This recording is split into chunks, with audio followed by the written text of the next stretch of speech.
అది బహుశా ఆ కథ ఎందుకు చెప్తాల్సి వచ్చిందంటే, నేను హిమాయత్ నగర్‌లో ఉన్నప్పుడు మా బిల్డర్ ఒకతను చార్టర్డ్ అకౌంటెంట్ అబ్బాయి హ్మ్. ఉండేవాడు.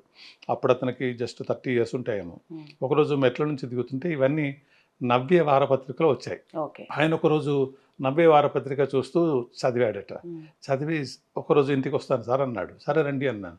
'నవ్యలో మీ కథలు చదువుతున్నాను సార్. ఈ కథ నన్ను బాగా ప్రభావితం చేసింది. హ్మ్. ఈ ఈ ఈ కథలు పబ్లిష్ చేస్తే హ్మ్. ఎంత ఖర్చు అవుతుంది సార్ అని అడిగాడు. హ్మ్. 30,000 40,000 అవుతుందన్నాను. హ్మ్. నేనే పబ్లిష్ చేస్తాను సార్. హ్మ్. చేసి అందరికీ ఫ్రీగా కూడా ఇవ్వాల్సినటువంటి అవసరం ఉంది సార్ అన్నాడు. హ్మ్. అంటే ఒక 30 సంవత్సరాల యంగ్‌స్టర్ ఆయన మీద ఈ కథ కదిలిపోయారు. ఇంత ప్రభావం చూపించిందా అని చెప్పేసి ఎక్కడో నాకు టచ్ అయ్యి అనిపించింది. ఉంటది. ఆ! ఖచ్చితంగా. ఎక్కడో టచ్ అయ్యి టచ్ ఉంటది అయింది. సార్. అంటే ఒక చనిపోయిన వ్యక్తి ఇంటికి వెళ్ళడం ఎందుకు అవసరము? ఎందుకు చూడాలి? ఆ హ్మ్. కుటుంబ సభ్యులకి ఎందుకు మనం ఒక రకమైనటువంటి మనోధైర్యాన్ని ఇవ్వాలి? హ్మ్. అక్కడ ఒక పూలదండను ఎందుకు పెట్టాలి? ఈరోజు ఫిష్ వెంకట గురించి అవును. చాలామంది మాట్లాడుతున్నారు. అవును. ఎవరు రాలేదని. అవును. కాబట్టి అది జనరల్‌గా మిస్ అవుతున్నారు. హ్మ్. ఆ మిస్ మీ అవుతున్నట్టు అనుభవం దృష్ట్యా నిజంగా ఇప్పుడు మనకు మన క్లోజ్ ఉన్న వాళ్ళెవరైనా మన ఆలోచనల్లో సజీవంగా ఉన్నప్పుడు మన ఫీలింగ్ ఒకలా ఉంటది. అవును. నిర్జీవంగా ఉన్నప్పుడు మనం అది ఎక్కడ ఫిక్స్ అయిపోతదో అన్న భయానికి మనం చనిపోయిన వాళ్ళ దగ్గరికి వెళ్ళకపోవడము అనేది జరుగుతదా సార్ నిజంగా? అంటే కొంతమంది ఏంటంటే ఆయన అభిప్రాయం ఏంటంటే ఆయన కూడా న్యూరో సర్జన్. హ్మ్. ఆయన అభిప్రాయం ఏంటంటే బతికున్నప్పుడు ఎంత యాక్టివ్‌గా రఘు ఉండేవాడు. హ్మ్. ఆ ఫీలింగ్ నాకు పోతుంది అదే. అన్నాడు. కానీ చివరిలో ఏం చెప్తాడు? నా అభిప్రాయం తప్పు అనే అభిప్రాయానికి వస్తాడతను. హ్మ్. తప్పు అసలు వెళ్ళి అక్కడ ఒక పూలదండ పరామర్శ పెట్టడమే గాని చేయాల్సింది. హ్మ్. కుటుంబ సభ్యులతో నేనున్నాను అనేటువంటి ఒక ధైర్యం అవును. ఇవ్వడమే చేయాల్సింది. హ్మ్. అది నేను చేయలేకపోయాను. అది నన్ను వేధిస్తుంది ఎప్పుడు అంటాడు. ఈ కథ నాకు బాగా నచ్చిన కథ. అట్లాగే మా ఫాదర్ గురించి రాసిన కథ ఉంటుంది. 2, 3 కథలున్నాయి మా ఫాదర్ గురించి హ్మ్. రాసినవి. మా ఫాదర్ ఉంగరం గురించి ఒక కథ ఉంటుంది. హ్మ్. మా ఫాదర్ డెత్ సెరమనీ గురించి ఒక కథ. అంటే ఆయన దవాఖానా. సుబ్రహ్మణ్యం దవాఖాన అనే హ్మ్. కథ ఉంటుంది. ఆయన ఎలా వచ్చారు? ఎట్లా ఉన్నారు? ఆయన ఎలాంటి సేవ చేశారు? అనే కథలుంటాయి. హ్మ్. కాబట్టి సత్యమ్మ లేకుండా, హ్మ్. మా ఊరు లేకుండా, హ్మ్. మా బాపు లేకుండా, రాజన్న వేములవాడ కథలు లేకుండా. వేములవాడ కథలు లేవు. ఆ! ఇవి కథల నుంచి కూడా రాజన్న అంటే రాజన్న ఆలయంతో పాటు బద్దిపోచమ్మ, పోచమ్మ ఆలయం టచ్ చేస్తారు. నగరేశ్వర ఆలయం టచ్ అవును. చేస్తారు. భీమేశ్వర ఆలయం టచ్ చేస్తారు. వెమ్లవాడ ఇంటింటి దేవుడు సార్. వెమ్లవాడ రాజన్న తెలంగాణలో ముఖ్యంగా ఉత్తర తెలంగాణలో అవును. ప్రతి ఇంటి దేవుడు. నేను ఇందాక చెప్పినట్లు 4 తరాల పుట్టు వెంట్రుకలు, గుండ్లు అక్కడే జరుగుతాయి. అవును. మా ఇంట్లో కూడా అదే. మా ఆ! ఇంటి దేవుడు వెమ్లవాడ రాజన్నే.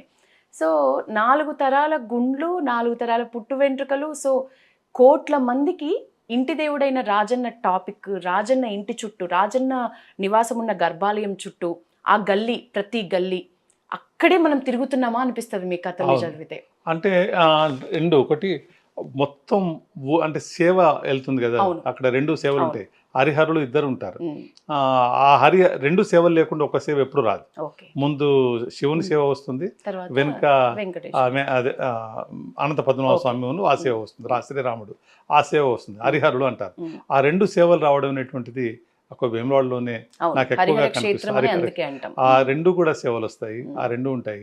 తర్వాత మొదటి సంపుటంలో అన్నపూజ అనే కథ ఉంటుంది. హ్మ్. ముందు మేము చిన్నప్పుడు అన్నపూజ ఎట్లా ఉండేది? హ్మ్.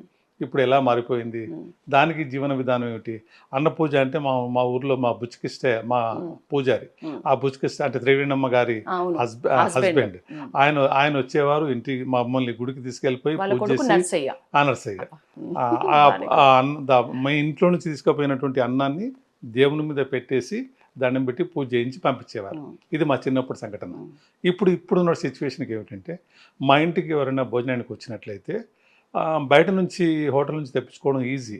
కానీ మా ఆవిడ హ్మ్. ఇప్పుడు కూడా తనే వండి పెడుతుంది. హ్మ్. ఎందుకమ్మా అంటే, మీరు రాజేశ్వరుని మీద మీరు వండిన భోజనం పెట్టలేదని మీరెంత బాధపడుతున్నారో, మేము ఓహ్! మా అతిథులకి నేను చేసినటువంటి భోజనం పెట్టకపోతే అంతే బాధుంటుంది. కొంత శ్రమ ఉన్నప్పటికి కూడాను ఇది గొప్ప ఆనందాన్నిస్తుంది అతిథి కదా! దేవో భవ.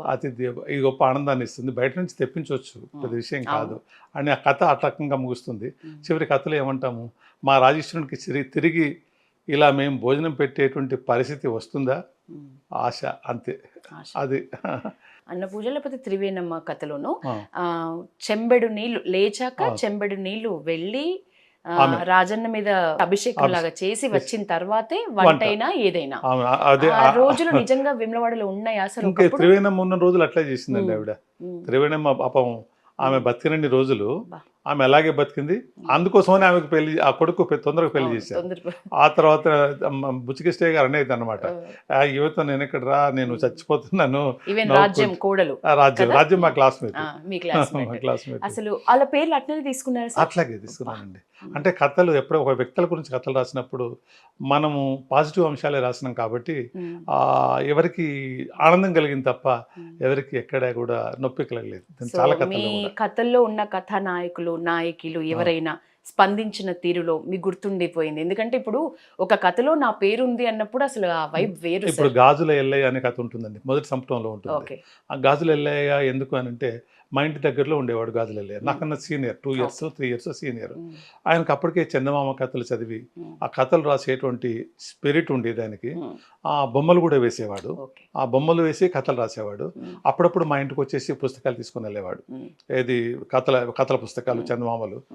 ఒకరోజు వాళ్ళ ఇంటికి వెళ్తే ఆయన రాసిన కథను చూపించి అప్పుడు ఒక గొప్ప రచయితను చూసినటువంటి సంతోషం మాకు కలిగింది. ఆ తర్వాత కాలక్రమం లోపల అతను వేములవాడ రాజేశ్వరుని గుడి ముందు గాజుల దుకాణం పెట్టుకొని బతుకు కొనసాగించాడు. మేము జీవన క్రమం లోపల ఎదిగిపోయి కథలు రాసుకుంటూ పోతూ ఉన్నప్పుడు చివరిలో ఆయన ఒక మాట చెప్తాడు. ఒకరోజు ఆ షాప్కి వెళ్ళినప్పుడు అంటాడనమాట, జింబో, ఇప్పుడు నేను రాయడం మానేశాను, చెలిమలో నీళ్లు తీస్తేనే కదా నీళ్లు వస్తాయి, మీరు తీస్తూ పోతున్నారు, నేను తీయడం మానేశాను అంటాడు. అంటే అప్పుడు కూడా అతను రచయిత అతనిలో ఇంకా ఉన్నాడు. ఆ మాట అన్నాడంటే ఆ కథ చదివిన తర్వాత వాళ్ళ అబ్బాయి ఇప్పటికి కూడా నేను వేములవాడకి వెళ్తే, ఒక మీటింగ్లోకి వెళ్తే తప్పకుండా వచ్చి కలుస్తాడు, కలిసి మాట్లాడిపోతాడు. ఆయనకి ఏం లేదు, ఒక సంతోషం అన్నట్టు, మా నాన్నగారు మా బాపు గురించి రాసినటువంటి కథ ఈయన రాశాడు అనేటువంటి ఒక ఆనందం ఆయనకి ఉంటుంది. అట్లాగే దసరా అనే కథ లోపట దాంట్లో కూడా మాకు బాలరాజు అని ఒక టైలర్ ఉండేవాడు. అతను ఇంట్లో బాగా కుడతాడని ఫేమస్ ఆయనకి. కొంతమంది మాత్రమే ఆయన దగ్గర కుట్టించుకునే వాళ్ళని. అందులో నేను ఒకడిని అన్నమాట.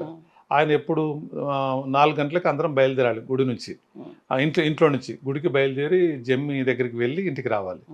అలాంటి దశలోపట ఆయన 3:30 దాకా బట్టలు ఇవ్వకపోయేవాడు. ఆ 3:30కి ఆయన బట్టలు ఇవ్వాలి. అప్పుడు వెళ్ళిపోయి బట్టలకు బొట్టు పెట్టి బట్టలు వేసుకొని బయటకు వెళ్ళాలి. అలాంటి వాళ్ళ అబ్బాయి గురించి మొత్తం, ఆయన గురించి మొత్తం కథ ఉండదు, కానీ ఆ దసరా కథ లోపల ఒక రెఫరెన్స్ ఉంటుంది. వాళ్ళ అబ్బాయి కూడా టైలర్ అయిపోయినాడు. సరే ఇప్పుడు నేను అలా లేను మా నాన్నలాగా, నేను ఇప్పుడు త్వరగా ఇస్తున్నాను అని చెప్పి ఒకరోజు ఫోన్ చేసి చెప్పిన సందర్భాలు ఇట్లా ఉన్నాయి ఎక్స్పీరియన్సెస్. ఇప్పుడు రాజ్యం చాలాసార్లు మాట్లాడుతూ ఉంటుంది, చెప్పిన సంఘటనలు ఉంటాయి. తర్వాత వాళ్ళ అల్లుడు ఈశ్వర గారు, నారాయణ శర్మ గారు, ఆయన కూడా ఈ కథలను బహుశా ఈ 2వ సిరీస్ కాదు 3వ సిరీస్ కూడా రాయాలి అని నన్ను అడుగుతున్నటువంటి వ్యక్తుల్లో ఈశ్వర గారి, నారాయణ శర్మ గారు కూడా ఒకరు.